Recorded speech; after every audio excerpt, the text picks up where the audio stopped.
అందరికీ ఈ రోజేంటి అక్క గెడేసుకుని ఎక్కడికో వెళ్ళిపోయింది అనుకుంటున్నారా? ఇక్కడ మామిడికాయ చెట్టు ఉందండి తోటలో. మామిడికాయ చెట్టుకి కాయలు కోద్దామని చెప్పి వచ్చాము. ఈ చెట్టు మాత్రం ఓన్లీ కోతులకి అప్పచెప్పేసాము.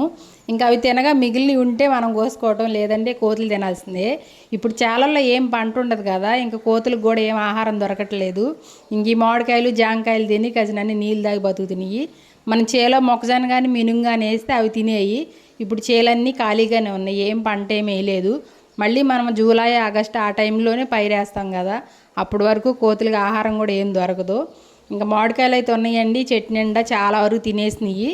తీగా ఉంటాయి. కొన్ని అయితే తీసుకెళ్దామని చెప్పి వాళ్ళ వచ్చాను చిక్కం పట్టుకుని. ఇంకా కొన్ని కాయలు అయితే ఇంటికి కోసుకెళ్దామని వచ్చాను. చెట్టు దగ్గర రాలిపోయినాయి కదండి పొండుకాయలు, సూపర్గా ఉన్నాయి టేస్ట్ మాత్రం. ఇంటి దగ్గర ఉన్న చెట్టుకి ఈ చెట్టుకి చాలా డిఫరెంట్ అండి. చిన్ని చిన్ని కాయలే కానీ టేస్ట్ మాత్రం సూపర్గా ఉంటాయి. ఇంటి దగ్గర చెట్టు అయితే పెద్ద కాయలు, అది కూడా బాగానే ఉంటుంది టేస్ట్, కానీ సైజు మాత్రం ఆ కాయకి ఈ కాయకి చాలా డిఫరెంట్ అనమాట.